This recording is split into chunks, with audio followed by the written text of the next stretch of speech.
So it's been a while since my last video and update. I've been busy with other things going on personally, but I wanted to create a video to briefly discuss the Final Fantasy Pixel Remasters. Final Fantasies 1 through 6 are now officially available on Steam, with Final Fantasy 6 itself coming out recently on February 23rd, 2022. I've taken the time to play through and complete all 6 of these on Steam, as well as I have history of not only playing the original versions of 1 through 6 before, but also a lot of the previous ports as well. All of these are based on the SNES 16-bit aesthetics, but with remastered and orchestrated soundtracks by the original composer Nobuo Uematsu. One major negative with these is the too thin font used for the US and English-based versions. This is easily remedied by a small modification for the Steam and PC version, though it cannot be changed for the mobile versions. All of these provide quick save and autosave features, which can help lower the difficulty since you can save before a major boss fight. There is a thorough bestiary, though it's not accessible during gameplay. You have to exit out of the title screen in all of them. Finally, in all the Pixel Remasters, every location provides a detailed mini-map, which can help to spot treasure and avoid getting lost. One thing I felt these Pixel Remasters emphasized was to provide the player with what they felt, the creators, was the best version of these games, i.e. the one they felt the original creators wanted to provide both without limitations of the hardware as well as without needless bloat of additional endgame content like the extra dungeons that were added for the Game Boy Advance ports. The following are some of the positives and negatives for each of the Pixel Remasters versus the original versions and some of their ports. In Final Fantasy I, there are some specific changes that could be construed as either good or bad. This includes bosses that have a lot more hit points, such as the first elemental boss, Lich, having 400 hit points in the original, but in the Pixel Remaster having 1200 hit points. Tiles that automatically initiated a battle in the original now have a monster sprite pulled from Final Fantasy IV that you need to hit a button to engage battle with. Some of the positives are that all the bugs from the original are removed, such as the spell TMPR not working at all. Many of these bugs are fixed not only in the Final Fantasy I Pixel Remaster, but in all the other Pixel Remasters as well. It also kept the class change aesthetic that the original Final Fantasy I had. Ports kept the chibi style aesthetic even after the class change. Some of the negatives are odd things, like the white mages getting hit point increases that compete with the warrior class, so much so that white mages' hit points end up being higher than masters and ninjas, and this wasn't in any other ports. Also, I felt that this was too easy. It adds in things like ethers and high potions that weren't in the original game. My overall verdict is that Final Fantasy I, the original NES version, is the most original and frustrating experience. Final Fantasy I for the PS1, I believe, is the best version due to it being most like the original gameplay with the least amount of bugs. Final Fantasy I, Game Boy Advance, and PSP have the most bloated and honestly dull experiences, and the Pixel Remaster provides the best music with the most quality of life changes. Overall, I'd go with the Final Fantasy I PS1 version. Final Fantasy II was Japan only until first ported to the US International via Final Fantasy Origins for the PS1. It is by far the weakest entry in the Final Fantasy series, even compared with games like Final Fantasy VIII, the first Final Fantasy XIII, and the original release of Final Fantasy XV. Some of the positives are that it is the easiest out of all the versions of Final Fantasy XII to gain stats. Whereas some of the negatives, enemies have a 100% stat affliction rate, and there's no way to deter this. This means if you run into a band of enemies that can paralyze party members, then your party may be wiped out through a death by 1,000 cuts or hits. So my overall verdict is that this is the best port of this game, but this is the worst in the series, so I'd recommend only buying this if you're interested in the characters or the music or the intriguing, which intriguing is the best word I can think of, for the stat progression system. So overall, don't buy this. For Final Fantasy III, the US never got an original pixelated version.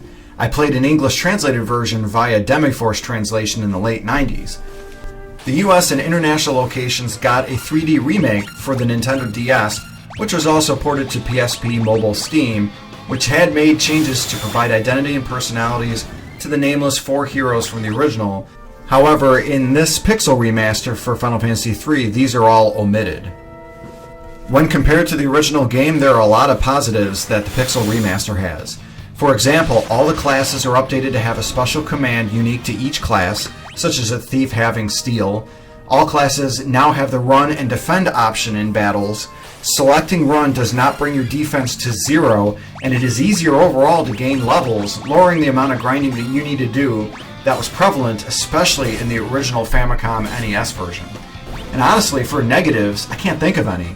So my overall verdict is that you should buy this game. It is the best version of this available to non-Japan locations, and it improves greatly on the original version. I also personally prefer this over the 3D remake. One of the things with the 3D remake is that it limited to the number of enemies you could fight in battles, among other decisions, and just overall, the Pixel Remaster is the superior version.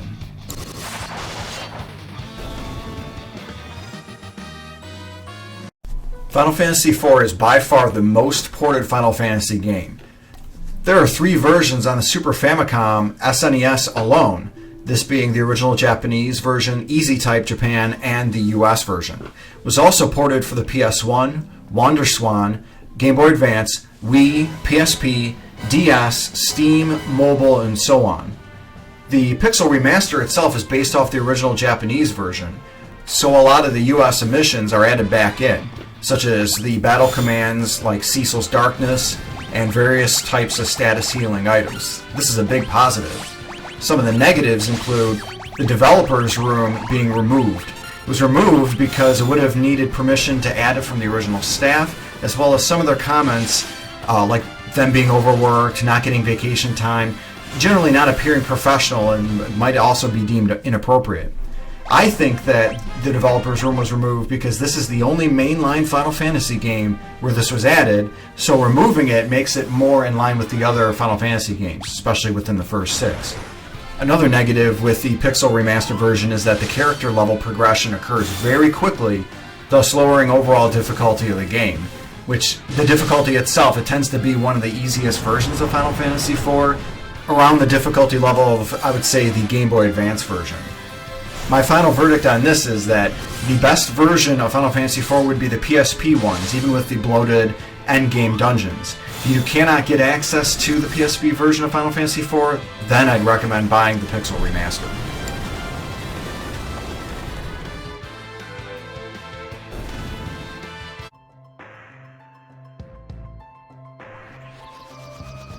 Final Fantasy V is another that the US didn't get until it was released on the PS1, and that was a subpar version, which had a poor translation, terrible piratey dialogue from the character Ferris, slow load times, and lower quality music.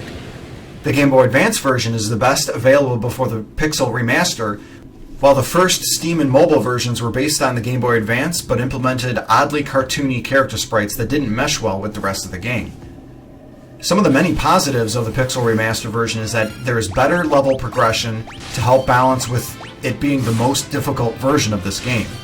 It has the clean translation from the Game Boy Advance, and it has the smoothest balancing of the job system, though my own personal opinion is that Final Fantasy Dimensions for mobile implemented the best usage of the job system overall. And honestly, I can't think of any negatives with the Pixel Remaster version of Final Fantasy V. So my final verdict is to buy this. It gets rid of the bloat from the GBA version, the cartooniness from the first Steam mobile port, and all the horribleness that the PS1 version had.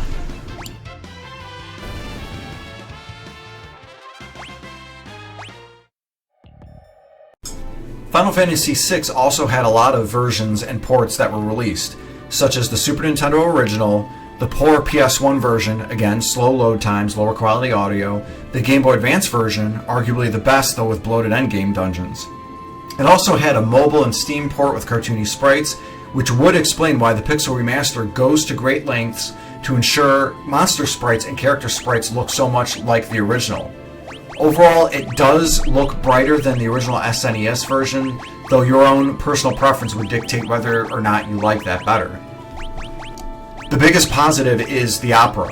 featuring full English audio, also in 7 total languages, and 2D HD set pieces. Some additional notes from Nobu-san, the original composer, stated that the English-Japanese voice for the character Celes sounds more musical than operatic on purpose, since within the bounds of the story, Celes is substituting the actual opera singer Maria, and thus Celes wouldn't have any opera singing experience. The Pixel Remaster is slightly more difficult. My own experience, I actually died a couple times, including once against the Phantom train fight. Still, it retains the overall experience and is one of the more easier Final Fantasy games. I personally was still able to beat the game with characters at levels in the mid-40s. It retains the Game Boy Advance translation, which gives the best and most nuanced story and character progression, and the epilogue and credits music keeps pace with the scenes just like the original Super Nintendo version, unlike the PS1, Game Boy Advance, first mobile and Steam ports not doing that. Some of the negatives are that there's a relatively long load time when starting the game back up from a save file. Some other users have experienced glitches or bugs during the second half of the game, although I didn't experience any of them, so your mileage may vary. And the beginning introduction Magitech machine crawl through the snowy fields does not include the character credits, though this does keep in line with the other Pixel Remaster games, such as Final Fantasy I when you cross the bridge, and Final Fantasy III when you approach the first crystal.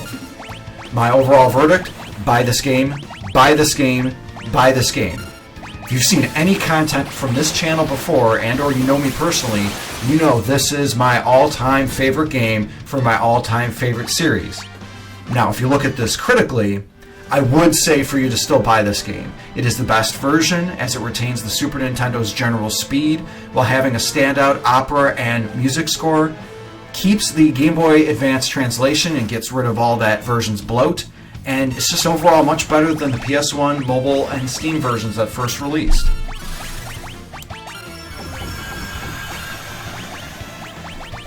I loved seeing that the Pixel Remasters were announced during E3 2021, though immediately was disappointed when they were announced for mobile and Steam only. I'm cautiously optimistic that they're coming for modern consoles, and they did mobile and Steam first to work out all the bugs and issues before having a mainline console release. It's possible with a console release they'll add in the endgame dungeons that were in previous ports, though I hope this is an option you can turn on and off, just like having a font selection. If you're a big-time Final Fantasy fan like me, you'll buy all of these without hesitation. However, if you're a more cautious buyer, I'd recommend buying these in the following order from most to least. It goes from Final Fantasy VI, Final Fantasy III, Final Fantasy IV, Final Fantasy V, and then Final Fantasy I. Do not buy Final Fantasy II. Thanks everybody for your support. Feel free to like, comment, and subscribe. I appreciate everybody's time listening to my video and hope everyone has a great day.